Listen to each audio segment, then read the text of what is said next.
Bienvenidos a nuestro siguiente episodio, a nuestra siguiente edición de Notas sobre Estudios de la Identidad, en la tercera parte.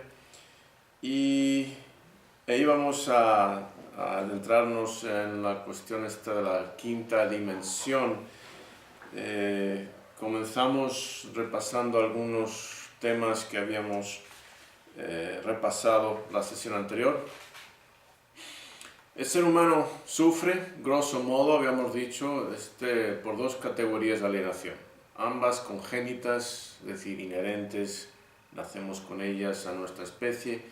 Una alienación interior y una alienación exterior. La alienación interior congénita abarca la alienación cognitiva afectiva. Tiene que ver con la alienación entre la mente consciente y la inconsciente. Voy un poco rápido porque son cosas que ya hemos visto. De todos modos, si tenéis preguntas, alzad la mano. Y abarca también la alienación existencial o espiritual. La alienación exterior congénita incluye la alienación temporal, es decir, en el tiempo. Nos desplazamos inconscientemente, involuntariamente, de la hora al entonces. Alienación espacial, nos desplazamos de aquí, ¿sí?, al allá, mentalmente. Pero también incluye la alienación ambiental, física.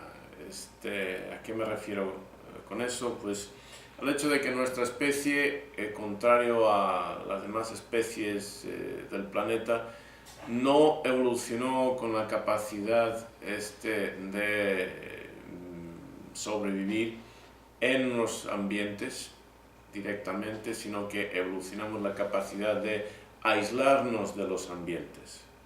O sea, habitamos cuevas o ya construimos nuestras cuevas, nos ponemos ropa para aislarnos del ambiente porque no tenemos pelaje como otros animales, etc. Alienación social. Habíamos hablado de la alienación que experimentamos porque no tratamos directamente con las personas, sino con conceptos, esquemas que tenemos de las personas. Y eso incluye la alienación laboral profesional propia de la teoría de Marx. La alienación existencial o espiritual, es un aspecto de la alienación interior congénita, consiste en la alienación entre el ser humano y su concepto de lo sagrado. Y si os acordáis, esta definición resume varias. Esencialmente, lo sagrado es lo que es digno de nuestro máximo respeto y adoración y no puede o no debe ser profanado, dañado o puesto en duda. Para muchas culturas eso equivale a Dios, pero no necesariamente tiene que ser Dios, dependiendo de la cultura y de la religión. Aquí incluimos una definición de Durkheim. Las cosas sagradas son las que las protegen y aíslan de las cosas profanas. Y aquí una cita del hinduismo: el Dharma, las enseñanzas y el código de conducta sagrado, cuando lo proteges, te protege a ti. Refiriéndonos a la importancia de lo sagrado. De nuevo, aquí una definición de Durkheim. Una religión es un sistema unificado de creencias y prácticas relativas a las cosas sagradas. ¿Sí? Relativo a lo sagrado. Es decir, las cosas apartadas y las creencias prohibidas y prácticas. Con prohibidas se refiere a aquello que no se debe dudar, cuestionar. Y prácticas que unen en una sola comunidad moral llamada iglesia. ¿Sí? No tiene que ser necesariamente iglesia católica ni protestante, sino el concepto de iglesia, las personas quedan unidas en términos de sus prácticas sociales, de lo sagrado, a todos los que se adhieren a ello. Ahí está Durkheim. La alienación existencial o espiritual, habíamos dicho, es el peor tipo de alienación. Es el más impactante, el más decisivo, y la superación de la cual es el objeto final de toda estrategia existencial, toda religión, de todo Dao, aunque se escribe con T, se pronuncia Dao, por cierto, y de todo Do. Do es la versión japonesa del Dao, que es chino. Las causas esenciales de la desgracia de la humanidad se resumen en dos tipos. Todavía seguimos con la cuestión esta de la alienación existencial o espiritual. Uno, un concepto equívoco de lo sagrado, o sea, equivocado, errado. Y dos, un concepto, un paradigma, más bien, equívoco del sendero o camino a lo sagrado, es decir, de integración a lo sagrado. Los adherentes a casi todas las tradiciones religiosas del mundo, todas las religiones deístas, creyentes en los dioses o en un solo dios, como en el caso del monoteísmo ético. El monoteísmo ético se refiere a el judaísmo, todas las versiones del cristianismo. Por cristianismo refiero a todos que adoran al Dios Cristo, católicos, protestantes, ortodoxos y musulmanes. Sufren lo que podemos llamar alienación intrínseca e infranqueable. Infranqueable significa algo que no se puede superar. Se llama alienación intrínseca e infranqueable puesto que sus propios esquemas, conceptos y creencias engendrados y protegidos por su paradigma, este es el paradigma religioso, imposibilitan lograr su objetivo. La experiencia subjetiva de comunión directa y permanente con lo sagrado. Es decir, su misma religión, que se supone que debería encaminarles para contactar, comulgar con lo sagrado, es un camino errado y parte desde un concepto de lo sagrado también equívoco. Los escritos, habíamos dicho, dos escritos de dos personajes de los más destacados de la tradición monoteísta, ejemplifican perfectamente esta condición de alienación intrínseca e infranqueable. Habíamos visto unos pasajes de la autobiografía de la Madre Teresa de Calcuta y también una de las poesías místicas de Santa Teresa de Ávila, Santa Teresa de Jesús. Y habíamos presentado esta pregunta: ¿dónde está la paz mental, la serenidad interior en estos dos máximos representantes, exponentes de la religión occidental y del Medio Oriente? Pues sencillamente brilla por su ausencia y se impone por su imposibilidad. No es posible lograr esa serenidad mental. Y habíamos presentado la pregunta a modo de conclusión casi con respecto a este tipo de alienación referente a lo sagrado. Si estos dos máximos exponentes religiosos viven así de angustiados, pues ¿qué podemos esperar de los demás creyentes? En Mamba, sin embargo, el propósito de la identidad-misión es precisamente superar la alienación en todas sus formas. Queda, por lo tanto, saber cuáles son los mecanismos, los conceptos mediante los cuales esta alienación, tanto interna como externa, toman lugar, o mejor dicho, quizás, ¿dónde toman lugar? Las respuestas a esas preguntas están en lo que en Mamba venimos a conocer, denominar la quinta dimensión. La quinta dimensión es aquella dimensión mental que llevamos todos los seres humanos en nuestra cabeza. Es un espacio, una dimensión que está más allá de las tres dimensiones del espacio: longitud, latitud y altitud, y de la cuarta del tiempo. Por eso la llamamos la quinta dimensión. Y el responsable por transportarnos a esa quinta dimensión y alejarnos del espacio y del tiempo presente y por lo tanto existente, porque desde el punto de vista experimental, existencial, solamente existe el presente, el aquí y el ahora. Cuando nos trasplantamos al futuro, nos estamos trasplantando a una dimensión, parte de la quinta dimensión, que en realidad no existe. Cuando regresamos al pasado, nuestras memorias, también nos estamos trasplantando a una dimensión temporal, tiempo que no existe. Cuando pensamos en un lugar que no es el que está inmediatamente presente para nosotros, técnicamente no existe. Desde el punto de vista experiencial no existe. Si podemos hacer esos desplazamientos, es gracias a este mecanismo, una facultad que conocemos como la imaginación. Entonces, a través de los efectos transportadores o desplazantes de la imaginación, vemos que crean cada uno de nosotros nuestra propia quinta dimensión personal, ¿sí? Pero también compartimos una quinta dimensión con otras personas, con aquellas personas con las que convivimos, con las que compartimos un mismo idioma, historia, creencias religiosas, etc. Esa quinta dimensión la conocemos como cultura.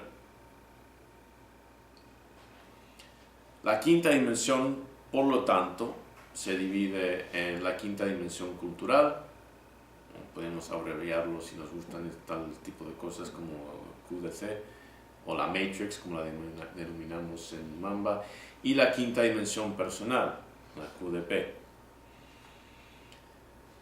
Para comprender la identidad misión y la relación entre los diferentes tipos de alienaciones y la quinta dimensión, es imprescindible que adentremos en un breve estudio sobre lo que es la mente, o conceptos de la mente, la imaginación y la imaginocepción.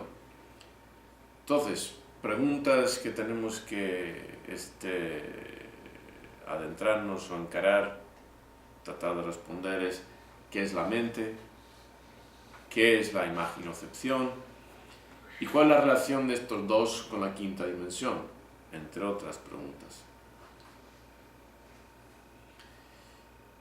Para comenzar con estas respuestas, tenemos que partir de un axioma fundamental de Mamba como estrategia existencial. ¿Qué es un axioma? Un axioma es una proposición que se considera evidente y se acepta sin requerir demostración previa. Es algo que simplemente se toma como verdad, por decirlo de una forma. Para los religiosos, por ejemplo, los creyentes en Dios, axiomático para su paradigma es la existencia de Dios. La existencia de Dios y también ciertas propiedades que atribuyen a Dios. Omnisciencia, omnipresencia, bondad, etcétera, etcétera. Eso simplemente es un dado, lo toman así. Desde nuestro punto de vista, el axioma fundamental para Mamba como estrategia existencial es que el ser humano es el resultado de un proceso natural, no sobrenatural. O sea, es el resultado del proceso que llamamos evolución. El ser humano es especial, entre comillas, por la evolución de su mente-cerebro, y muchas veces se puede referir a mente-cerebro como un conjunto, una combinación, porque son dos caras del mismo fenómeno. Entonces es especial por la evolución de su mente-cerebro, no por ninguna relación o intervención sobrenatural o divina. Eso lo tomamos, eso es axiomático para nosotros en Mamba. En concreto, la facultad por la cual la mente-cerebro es especial es por la imaginación humana. Entonces, podemos deducir o concluir o aseverar, como hemos mencionado creo que anteriormente, que la mente-cerebro humano es el órgano de la imaginación. Okay. Ahora vamos a adentrar en conceptos de la mente. Nada es más central, más fundamental, más esencial a la existencia humana que el concepto de la mente. ahí es donde ya empezamos a entrar en cierto tipo de problemas en términos de qué somos, cuál es nuestra función, nuestro papel, nuestra ubicación en el universo, etc. Nuestra relación con lo sagrado, ¿sí? Cuando empezamos a adentrarnos en esos temas, vamos a tener que tomar partido de alguna forma en algunos conceptos de la mente. Entonces, vamos a ver modelos conceptuales de la mente. Existe el modelo religioso, en realidad es chamánico, es, digamos, el más antiguo, y se considera la mente como el hálito vital o alma, independiente del cuerpo e inmortal. ¿Sí? Eso es la idea, de ahí surge la idea de que te mueres y el alma se desprende y va al cielo o va al infierno. ¿Sí? También lo encontramos en religiones como el hinduismo, donde es el Atman, que es lo que se reencarna. Se reencarna no solamente en diferentes seres humanos, sino puede reencarnarse en diferentes seres, punto. ¿Sí? Pero ese es el concepto, la mente como hálito vital o alma. Tenemos otro modelo, el modelo occidental filosófico, la mente como alma y raciocinio, ¿sí? Como la capacidad razonadora, ¿sí? Que tiene el ser humano, y eso va conjunto con el alma. Vamos a ver más adelante por qué se juntan esos dos conceptos. Está el concepto psicoanalítico o el arqueológico de Freud, donde la mente está dividida entre el consciente y el subconsciente incógnito. Hemos mencionado eso anteriormente. ¿Sí? Freud era ateo, ¿okay? Entonces nada de almas inmortales ni esas cosas, ¿okay? Era ateo, era psiquiatra, y la mente para él pues era un proceso cerebral. El modelo japonés, Shin, la mente como corazón, estado emocional, lo que producen nuestras emociones, espíritu, estado de ánimo o de motivación, mente, ambos consciente e inconsciente, esencia, ¿sí? Esencia de algo. Está el modelo neurocognitivo, o neurocientífico, o científico en general, y aquí la mente se considera el resultado de procesos cerebrales, que incluyen emociones, pensamientos, memorias, percepciones, imaginocepciones, vamos a ver más adelante qué consiste eso, creencias, nuestra identidad, más o menos nuestra esencia, por ahí, o sea, podríamos hacer esta equivalencia.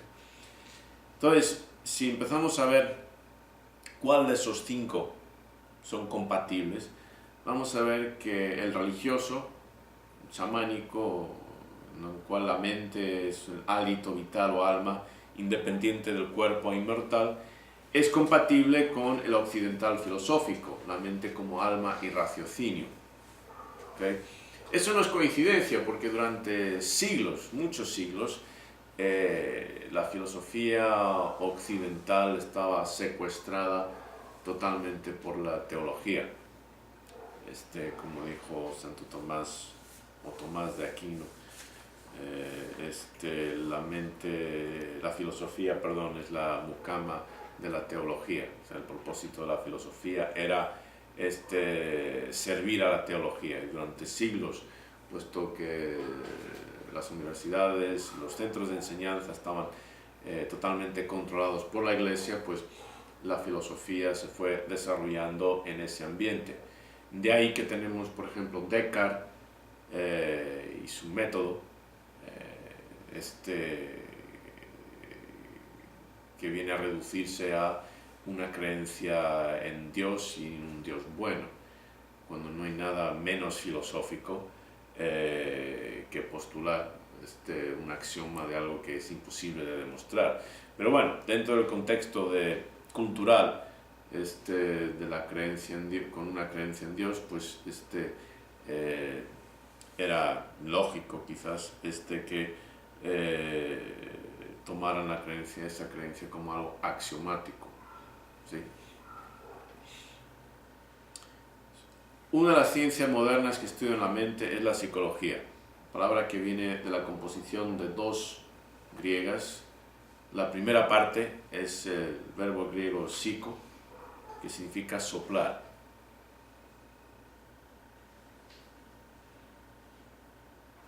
A partir de este verbo se forma el sustantivo psique, o también creo que pronunciado suke, que alude en primer momento al soplo, hálito o aliento que exhala el ser humano al morir. ¿Sí? ¿Veis la relación aquí entre la mente, el alma, el concepto del alma inmortal y el raciocinio? Cuando la psique o psique escapa del cadáver, creían los griegos que llevaba una existencia autónoma. Y los griegos la imaginaban como casi como un fantasma del ser humano, una figura antropomorfa y alada, un doble del difunto que generalmente iba a parar al Hades, donde pervivía de modo sombrío y fantasmal. Si habéis leído la Odisea, os acordaréis de Odiseo cuando va al Hades y visita amigos y difuntos y se encuentra con Aquiles y Aquiles le dice lo mal que están las cosas, etcétera, etcétera. ¿Sí? Dado que ese aliento permanece en el individuo hasta su muerte, sí que pasa a significar la vida. ¿Sí? Ahí está la conexión. Entonces la psicología viene a ser el estudio del alma, ¿sí? Por tradición. Claro, en la psicología moderna, donde sobre todo en los últimos 20 años, fundamentada en las neurociencias, o más y más fundamentada en las neurociencias, se adopta el modelo neurocognitivo de la mente como resultado de procesos cerebrales. Entonces, vemos ahí la estrecha relación que nuestra cultura occidental establece entre la mente, el aliento y el concepto del alma como una representación del ser que perdura después de la muerte. ¿Sí? De ahí, por eso mismo, la filosofía y la teología compartían esa perspectiva del alma, el raciocinio, la capacidad razonadora del ser humano, como versiones del mismo fenómeno. Entonces, en el mundo occidental, los conceptos de la mente, el hálito del alma son ideas colindantes. Cuando digo el mundo occidental, me refiero a tradicionalmente. Ya no es un concepto que se mantenga, que sea prevalente, por supuesto, en las neurociencias. Entonces, otros modelos conceptuales compatibles de la mente son los otros tres. Tenemos el psicológico, el japonés, el Shin, y el neurocientífico. Esos son totalmente compatibles, mientras que los otros dos anteriores eran compatibles. Es importante tener eso en cuenta, porque el concepto que uno adopte de la mente, está totalmente ligado, íntimamente ligado al concepto que tenemos del ser humano. No lo mismo un ser humano resultado de un proceso sobrenatural y dotado de un alma, un hálito inmortal, que un ser humano como los demás seres que ha evolucionado y que al morir se acabó. ¿Sí? Entonces, estos conceptos, el psicológico, el japonés, el Shin y el neurocientífico, están de acuerdo con lo que el concepto en Mamba de la mente, el resultado de una evolución. Aquí tenemos esta filmina que lo resume. En Mamba aceptamos e integramos los tres modelos siguientes y rechazamos los dos anteriores. O sea, integramos el psicológico, es la mente consciente e inconsciente, el japonés, la mente como resultado donde experimentamos, produce y experimentamos emociones, pensamientos, estados de ánimo, nuestra identidad, la forma, nuestra esencia y por supuesto neurocientífico. La mente es lo que el cerebro hace, el resultado de procesos cerebrales. Entonces, tenemos 9 puntos ineludibles sobre la mente. La mente es la medida de todas las cosas. Y la imaginación humana, o imaginocepción más bien, vamos a ver lo que significa, es la medida de la mente. ¿Qué significa que la mente sea la medida de todas las cosas? Significa que experimentamos todo a través de nuestra mente, con nuestra mente y en nuestra mente.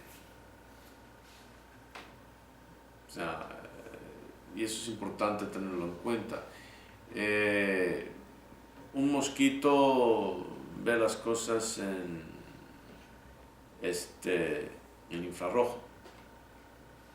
Entonces, la experiencia o el estado existencial, la condición existencial del mosquito es muy diferente a la nuestra. Animales que, como nosotros que vemos los colores, su experiencia de las cosas va a ser muy diferente a animales que solamente vean en blanco y negro. Un murciélago o un delfín que tienen sonar, pues están dotados de una dimensión sensorial que nosotros carecemos por completo. Y al carecer por completo de ella, pues el estado de nuestra existencia va a ser muy diferente que la suya, y hasta cierto punto pues incomprensible. No podemos comprender lo que sería tener esas capacidades. Por ejemplo, se dice que los delfín con su sonar pues puede ver o experimentar dentro de una persona y saber si está embarazada o no. Nosotros no podemos hacer eso. Entonces, eso por ejemplo. Entonces, la forma en la cual estamos en el mundo, gracias a nuestras capacidades sensoriales, es un ejemplo de lo que quiero decir con la mente, la medida de todas las cosas. También, tal como está nuestra mente formulada, los esquemas, los principios, los valores, podemos decir la cultura en la cual nos hemos criado, va a de alguna forma formatear nuestra experiencia en el mundo. Y es muy diferente dependiendo de la cultura en la cual nos hayamos criado. Es muy diferente una persona hindú que está en el mundo creyendo totalmente en la reencarnación, en cuyo caso todos los seres vivos están simplemente en fases de transición hacia una fase final que es el moksha, la iluminación. Es muy diferente al cristiano, al católico, al musulmán o al judío que ve la vida como un proceso que inicia y termina, no cíclico. ¿Sí? Entonces, esas creencias dan formato a nuestra mente y a través de ellas medimos, interpretamos, experimentamos las cosas de una forma muy distinta. La imaginación humana, hemos dicho, la característica que más nos distingue del resto de los animales, y es la medida de nuestra mente. Vamos a ver hasta qué punto podemos extender eso, la imaginocepción, pero no la he definido todavía, pero más adelante lo veremos. Segundo, el cerebro humano es el órgano de la imaginación, es decir, la imaginación es la facultad de la mente humana que más nos separa del resto del reino animal. De hecho, hay facultades incluso cognitivas, las cuales los grandes primates, por ejemplo, nos superan. En memoria, memoria espacial, memoria a corto plazo, experimentos en los cuales orangutanes, gorilas y chimpancés nos ganan y vergonzosamente. Tareas cuales tenían que recordar posiciones, imágenes en una pantalla, y nosotros los seres humanos, ni aun haciendo trampa, podíamos compararnos con los orangutanes o los gorilas, chimpancés. Es lógico, no es tan importante para nosotros recordar exactamente en qué parte del árbol están las bananas, o etc. No es algo que nosotros, nuestra supervivencia no ha dependido de ese tipo de facultad cognitiva. ¿Qué quiero decir con eso? Quiero decir que porque nuestra capacidad intelectual, tal como la medimos, sea superior, nos ha permitido crear cosas, tecnología, dominar el mundo, no implica que todas nuestras facultades cognitivas sean superiores a la de otros animales, particularmente los grandes simios. Tercero, la mente es inefable, es decir, hay que experimentarla para conocerla. Solamente teniendo una mente podemos hablar de la mente, y solamente con otros seres dotados de una. Si no la tienes, si no la tuvieras, pues no podrías hablar acerca de ella, y no podríamos conversar, no podríamos tener esta práctica, esta conversación, esta comunicación, si no tuviéramos todos una mente. No tendría sentido. Por otra parte, no es de esos fenómenos que no se pueden definir, sino que hay que experimentarlo. Hay muchas experiencias humanas que son de ese tipo. El amor, el dolor, es un buen ejemplo. El dolor, si alguien jamás ha experimentado dolor, sería imposible explicarle en qué consiste. Pensad en eso.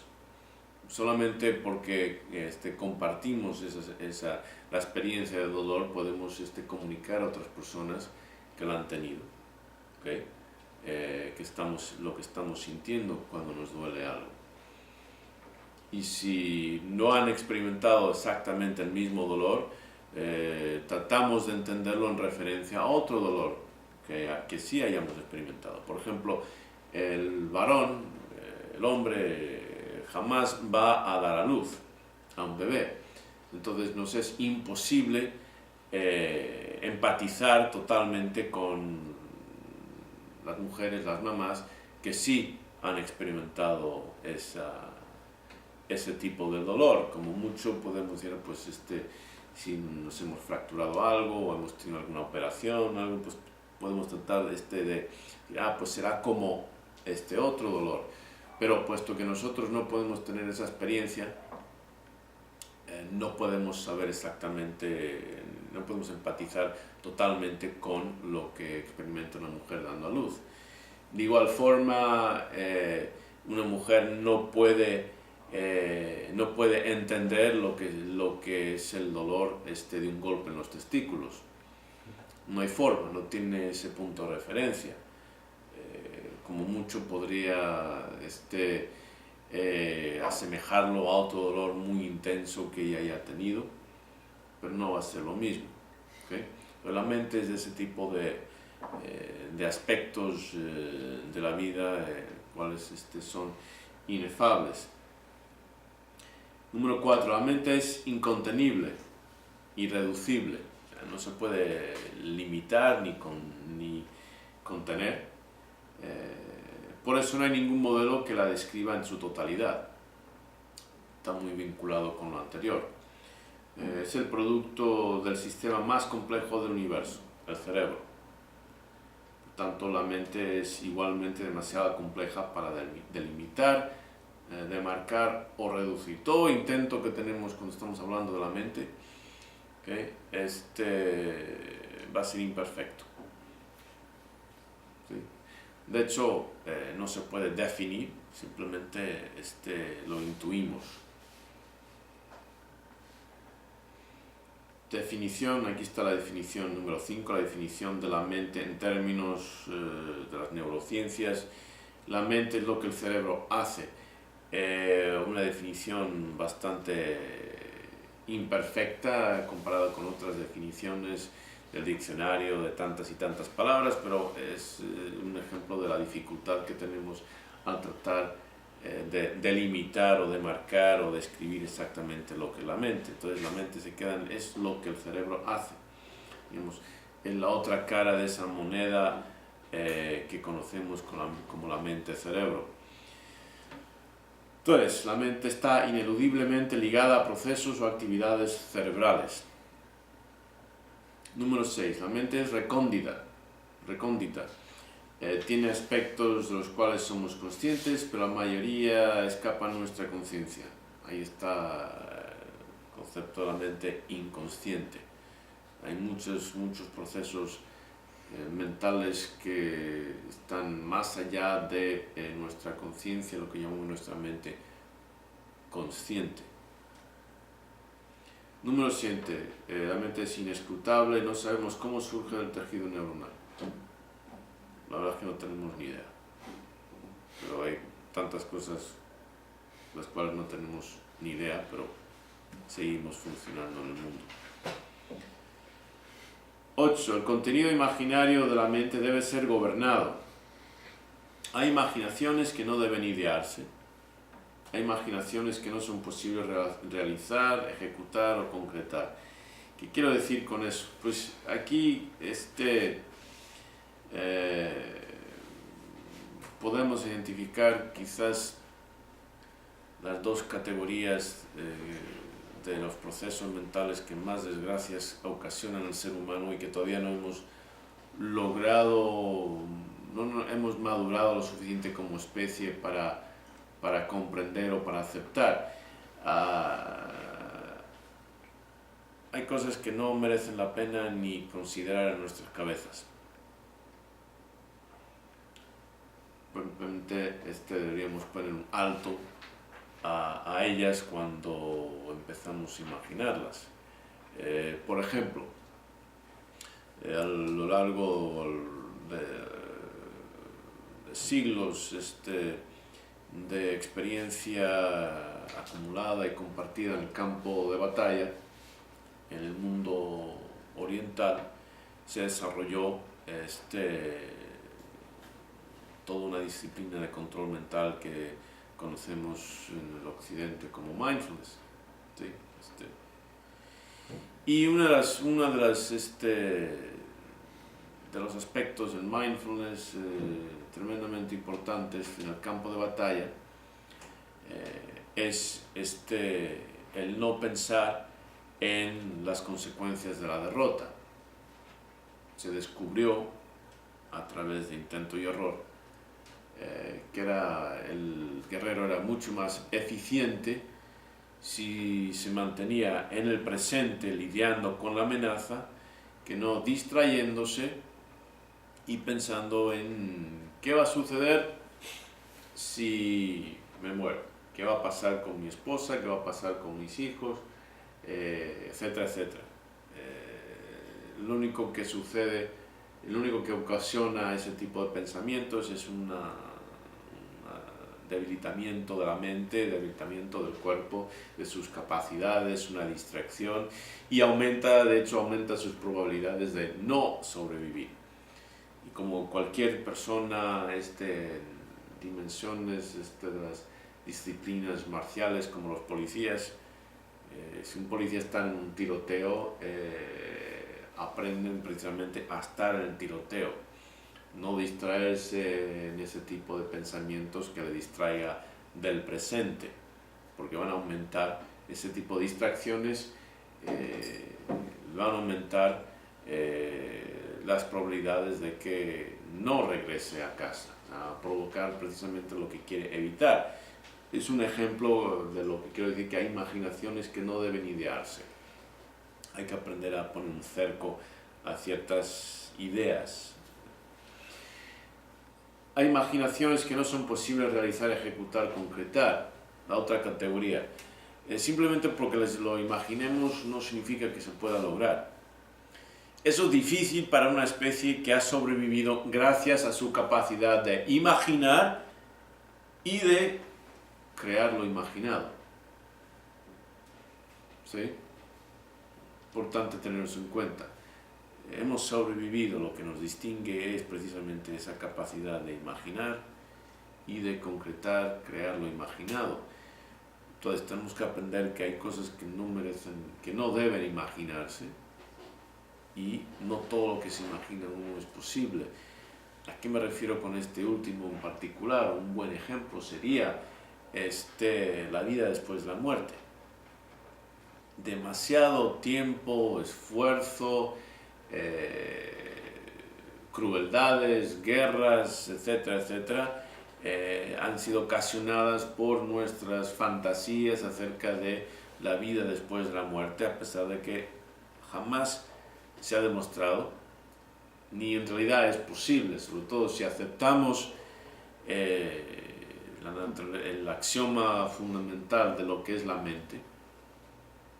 ¿Sí? Este proceso, el resultado de procesos cerebrales, y el cerebro es un órgano orgánico, es un fenómeno orgánico que se descompone con la muerte, pues entonces sería imposible, una vez muertos, tener una mente, pensar, sentir, etcétera, etcétera. Entonces, libros de fantasía, realismo mágico, misticismo, mitos, etcétera, pues sí es interesante, pero simplemente no es posible. Y puesto que no es posible, pues hay que aceptarlo, aunque sea entretenido pasar el tiempo, cierto tiempo, en ese tipo de imaginaciones. Número 9. El conocimiento y manejo de la mente es la disciplina más exigente y determinante de la existencia humana. Nada más, no hay ninguna disciplina más difícil que el conocer la mente y manejar la mente. Todo ese tipo de esas técnicas y las disciplinas asociadas son propias de la cultura del Extremo Oriente, no son propias de nuestra cultura occidental. Pero es lógico, dado que el cerebro es, reconocemos, es el sistema más complejo del universo, y la mente el resultado de la operación de ese sistema, pues debería ser lógico que el aprender a manejar y conocer los procesos que resultan de la operación de ese sistema que sean los más difíciles. Es una deducción lógica y deberíamos aceptarla. Ok. Vamos a tomar un breve descanso antes de entrar en varios modelos descriptivos de la mente.